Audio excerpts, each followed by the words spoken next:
Help me reach 1,000 subscribes. Support the video with a like and leave your thoughts in the comments. I read every comment. Thanks. I remember the night of our wedding like it was yesterday.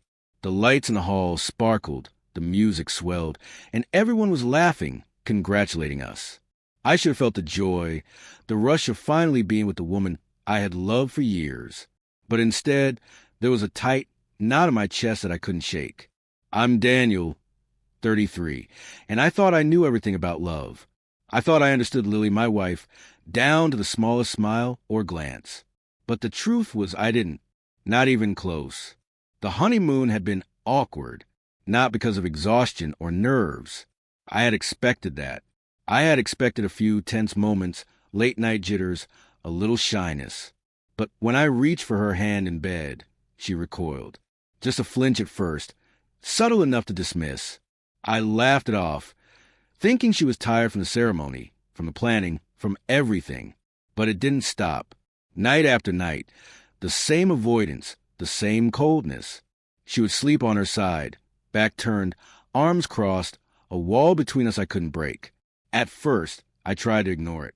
I kept telling myself, it's just nerves. She'll warm up. It's the honeymoon stress. I bought flowers, planned little surprises, even left notes on the pillow. I love you. Let's talk, let's laugh tonight. She would read them, her eyes scanning the words, and nod politely, a small smile that didn't reach her eyes. And then she would turn away. Weeks passed, then months. What started as avoidance turned into outright rejection. I started noticing other small things, too. She would laugh when I wasn't around, but remain silent when I tried to share a joke. She would text during dinner, her thumbs moving quickly across the screen, and when I asked about her day, she would answer in monosyllables. At work, I was proud of my career. I managed a small design firm, but every time I mentioned a new client or a project I was excited about, she would shrug, uninterested. I began to feel invisible in my own life. I remember one evening particularly vividly. We had returned from a short trip to Brighton. I had planned it meticulously, wanting to rekindle something, anything, candlelit dinners, walks along the pier, laughter. I tried to recreate the spark we once had in college, in the days when a single glance would make me feel alive. That night, after dinner, I reached out as we walked along the water. I placed my hand on hers. Nothing. She stepped back, pulled her arm away gently but firmly. I asked, my voice low, "Lily, why?" She didn't answer. Not immediately. Just kept walking, eyes fixed on the horizon. I felt a cold wave of panic, mixed with hurt, crash over me. Why can't you just touch me? Hold me? My voice cracked, betraying the frustration and confusion that had been building for months. She stopped, turned to face me, and the look in her eyes was neither anger nor fear. It was emptiness. She said, "Daniel, I don't know how to do this right now. I just can't." I didn't know how to respond. My mind spun in 1,000 directions, trying to understand. Was it me? Had I done something wrong? Had I missed some sign during the engagement, the planning, the wedding itself? I remembered our conversations leading up to the big day, how she had insisted everything be perfect, how she had chosen every detail herself. I had followed every wish, every instruction, and now, after the most important day of my life, I was being shut out. I tried to reason with her. We're married. We should be close. This is normal. This is us. She shook her head, the faintest tremble betraying something she didn't say. I can't, Daniel. Not yet. Maybe ever. That word, ever, echoed in my head like a drum I couldn't silence. I felt something crack inside me, a part of my heart I didn't know could break. Over the next few weeks, I noticed more patterns, more signs. She would leave the bedroom door closed, sometimes all night. When I tried to kiss her goodbye in the morning, she would pull back with a polite but distant smile. The intimacy we had joked about, dreamt about, built toward for years, was gone. And every time I tried to address it, she would deflect, change the subject, or retreat further. I started to question myself. Maybe I was being too needy. Maybe I wasn't romantic enough. Maybe I hadn't given her the space she needed. I consulted friends, talked to my brother, even considered counseling, but the advice felt hollow, as if they couldn't truly grasp the emptiness I felt lie beside her night after night. My friends would say, "Give it time. She's adjusting. Marriage is different." But I knew deep down it wasn't adjustment. It was avoidance. And avoidance, I realized, can be just as cruel as betrayal. The first real confrontation came one rainy Saturday evening. We were alone in our small apartment, the kind of silence that presses against your chest. I asked again calmly, "Lily, tell me why. Please. I need to understand." She looked at me, and I swear the world seemed to hold its breath. And then, in a quiet, almost imperceptible voice, she said something I wasn't ready for. "Daniel, I never wanted this marriage. I never wanted intimacy. Not with you." The words struck me like a physical blow. I felt my stomach drop, my vision blur. For a moment, the rain outside, the hum of the city, even her presence, all disappeared. My mind raced, trying to make sense of the sentence, the tone, the truth it carried. I realized then that the entire life I had envisioned, the wedding, the home, the love, was built on a foundation I didn't even know was missing. I didn't speak. I just stood there, feeling a quiet rage, a profound hurt, and a creeping disbelief. How could someone you trusted, someone you loved, feel so differently while you were so invested?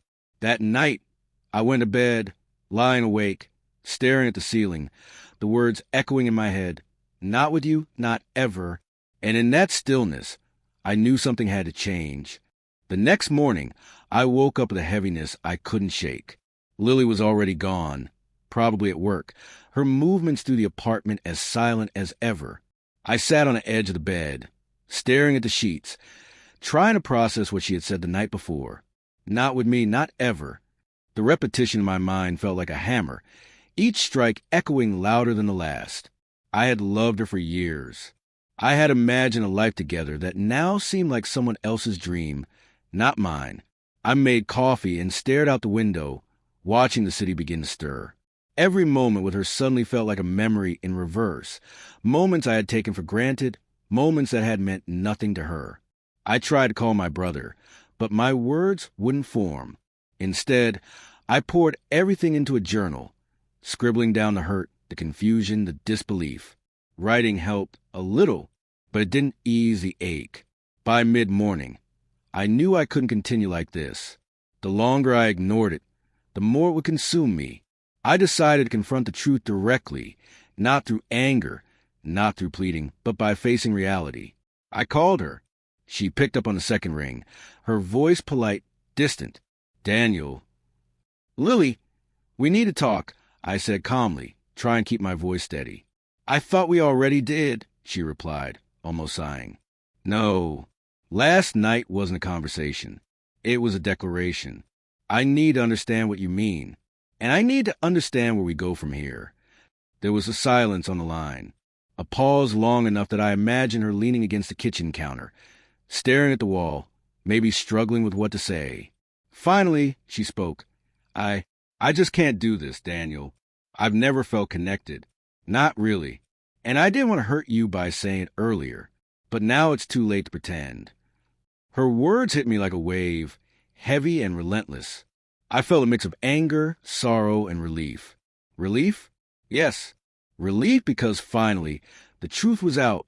No more guessing, no more hoping, no more quiet suffering beside someone who didn't want me. I took a deep breath, letting it out slowly. "Thank you for telling me," I said. "It's harsh, but at least it's honest." We decided to meet in person, not to argue, not to plead, but to close the chapter. Sitting across from her at a small cafe near the river, I studied her face, the same face I had adored for years. And yet, I saw the emptiness, the lack of spark, the absence of love that had been there all along. She wasn't cruel. She wasn't malicious. She was simply incapable of the intimacy I craved, the emotional connection I needed. And that, I realized, was a betrayal far more painful than any lie or cheating. We talked quietly, discussing logistics, separating belongings and legal considerations. No yelling, no dramatics, just reality. By the time we left the cafe, a sense of clarity had settled over me. I wasn't happy. I wasn't healed. But I was free. Free from the pretense, the silence, the cold walls that had formed between us. That evening, I walked along the riverbank alone, the sunset reflecting off the water like molten gold. I allowed myself to feel the grief, to let it wash over me. And then, slowly, I began to feel something else, an ember of strength, of resolve, of life beyond the shadow of a marriage that had never truly existed. In the weeks that followed, I focused on myself. I reconnected with friends I had neglected, invested in my hobbies, and started exercising again. Each day brought a small victory. Sleeping without the tension in my chest, laughing without hesitation, imagining a future that belonged entirely to me. I didn't seek revenge. I didn't dwell on blame. I simply acknowledged the truth. Lily never wanted the life I had imagined, and that was not my failure. It was simply the reality of who she was. One night, a few months later, I received a text from her. "I hope you're doing okay." I stared at it, feeling nothing but calm. I replied, "I am. I hope you are too." That was it. No lingering emotions, no attachment, no need to justify myself. I had finally reached a place of quiet dignity, where my worth was not measured by someone else's capacity to love me. Looking back, I realized the biggest lesson wasn't about love, marriage, or intimacy. It was about knowing when to stop investing in someone who cannot meet you halfway, when to walk away with your dignity intact, and when to allow yourself the freedom to heal. I was angry at first, devastated at first, but eventually I understood that this pain was necessary, that it was the only way I could reclaim myself. Life moved on, slowly at first, then more quickly. I found joy in simple things: the smell of coffee in the morning, a good book, a friend's laughter, a run along the park. I was no longer trapped in a marriage that had been a silent prison. And as I looked forward, I realized I was ready to love again. But this time, for someone who wanted to be loved in return, who would meet me with the same warmth, respect, and desire I had to give. Sometimes, at night, I think back to that first cold declaration, the words I wasn't ready to hear. "I don't want intimacy, not with you." And I smile quietly, because those words, as painful as they were, became the catalyst for my freedom. They ended a chapter that never truly belonged to me and allowed me to begin writing the story I deserved, a story filled with honesty, connection, and love that was returned in full.